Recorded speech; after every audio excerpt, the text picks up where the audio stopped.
Hi, everybody. Happy Self Care Sunday. I hope you are doing something to take care of yourself today. I am doing something I have waited 2 years to do.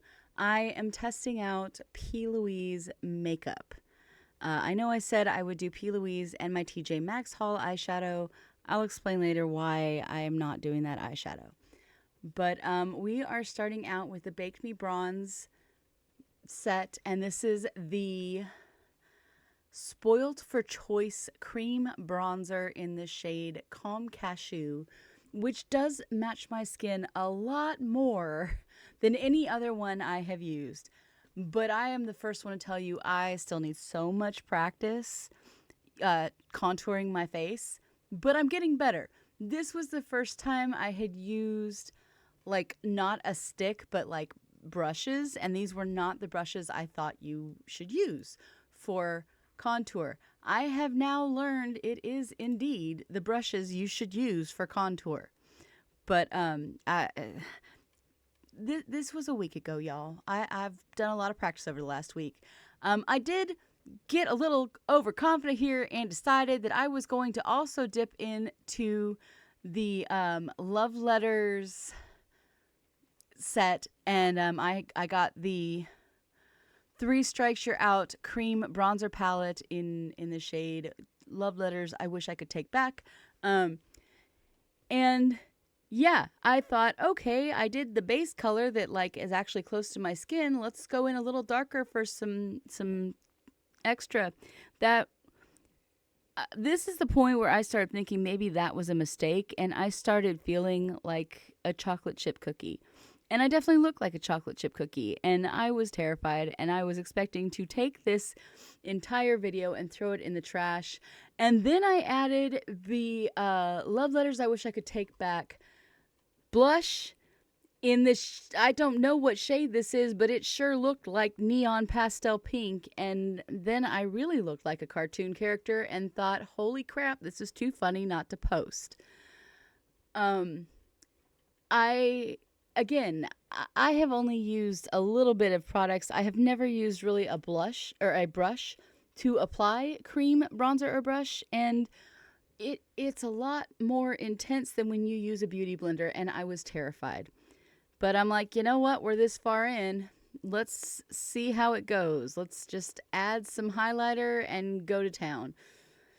I have no idea what I thought was going to happen with this, but yeah, it just completed the whole I'm a cartoon character face. Did I mention that this channel is me learning how to do makeup? I am not an expert, and I have opinions, but I don't necessarily have the skills to back them up. Um, this is a face of a terrified person, and I cut out the part where I turned around and showed Wolf, and he laughed. So now it's like, okay, well, let's see what happens when we put our Laura Geller pressed powder over it. And all of a sudden, I went from a cartoon character to a human being. And it didn't look as bad as it did. Now, there's still a lot of room for improvement here, folks. A lot of room for improvement. But I wouldn't necessarily be ashamed to go out of the house once I have pressed powder on this. And that led me to question, then why the hell do we do all this if we're just going to cover it right back up? Well, one, I was packing that powder on as thick as I could because I knew I needed to cover this stuff up. And two, even when you put the correct amount of powder on, which is a lot lighter, having that cream underneath is going to make sure that your makeup stays all day, where you're not as likely to just sweat off the one layer or rub off or whatever if all you do is the powdered stuff. By having those creams underneath, you're making sure that you are setting a base that is going to stay on your face all day. And that was a problem I had always had. My makeup did not last. And when you're in theater, you don't necessarily need or want it to. Having makeup that only lasts an hour is fine because you redo your makeup during intermission anyways. Anyways, why didn't I use the eyeshadow? Oh, and this is the Cheek of It Baked Bronzer, also in the shade Calm Cashew. And like I said, I'm still learning how all this works. I do go in with my Tarte Blushing Bride blusher after this, and I think I used the Juvia's Place highlighter, but I don't remember. I did not use the TJ Maxx eyeshadow because one, I had just done the eyeshadow for Guess My Eyeshadow, the Colorado one, and I thought it looked kind of cool, so I thought I'd leave it for a little bit. And the Shrek palette that I got, or the Puss in Boots palette that I got, is absolutely crap. It does not have any pigment, and the pigment it does have, okay, so it has some pigment, but it is not at all what it looks like. Like, I swear, you put that stuff on a brush and it completely changes color. So that's not a palette I could do much with. I really didn't feel like doing a bunch of reds, and the grease palette is very, very red. And between those two palettes, I just did not feel up to breaking out the Emily in Paris one and messing with it. So sorry, this is my Colorado Amazonite eyeshadow that Wolf picked the colors of. But I still think, okay, once I get the powders on, and the powdered blush and the powdered bronzer, it's not so bad that I wouldn't go out in public wearing it, but it definitely needs some improvement.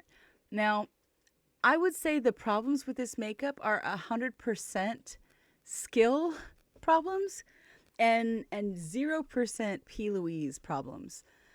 The makeup itself, it goes on very, very smooth. It's buildable. I finally know what buildable means. It means that use less than you think you need, because when you go in a second time, it's going to increase the intensity of the color.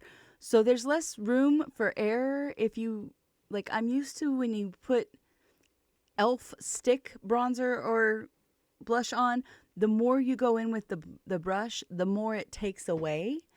Yeah, that's not the case with P Louise. With P Louise, the more you go with the brush, the more it packs on. So that just is going to take a change in mindset. But I like how it feels. Once I'm getting used to it, it's definitely a lot easier to get the look I want. I'm going in with the Ciate of London setting powder, and then I will spritz with the P Louise orange setting spray that they haven't released yet, but came as a sample in my pack. It smells like a sun-kissed soda, which is the only orange flavored thing that I like to eat or drink, so that kind of worked out for me. But yeah, here I'm looking, I'm like, oh, okay, this does not look as terrifying as it did. Like, I seriously felt like a cross between an Oompa Loompa and a chocolate chip cookie before I put the powder on. I did this a week ago, like last Sunday. It takes me a while to edit and get stuff up. I have done a full face of makeup using this a couple of times since then, and I have gotten better, and I have learned better how to blend so I don't have the straight lines. There is definitely a big difference in makeups, though, and that is the thing that surprises me the most as I have been learning. Not all cream stuff, blusher, bronzer, whatever, not all brands are created equal. And even within a brand, the different products, like I also got the a different, like the Cheek of It bronzer from P Louise, and it is totally different. And it's a little light and almost looks more like a concealer and less like a bronzer, but I played with that this morning. I am definitely learning that there's different uses for different products. Even though it all kind of ends up looking the same, it doesn't. And some of it's easier to put on, and I'm starting to learn some preferences and what I like and what I don't like, and how, what works for me blending wise and what doesn't. It's a process, y'all. It's a process. And hopefully someday I will feel confident enough to do this and go to work. But right now, I just do it at night and on the weekends, and this is me trying to get my camera to focus. So Wolf gets to see it when he's home, but pretty much nobody else does unless they follow my YouTube. But there you go. My final verdict, I like it.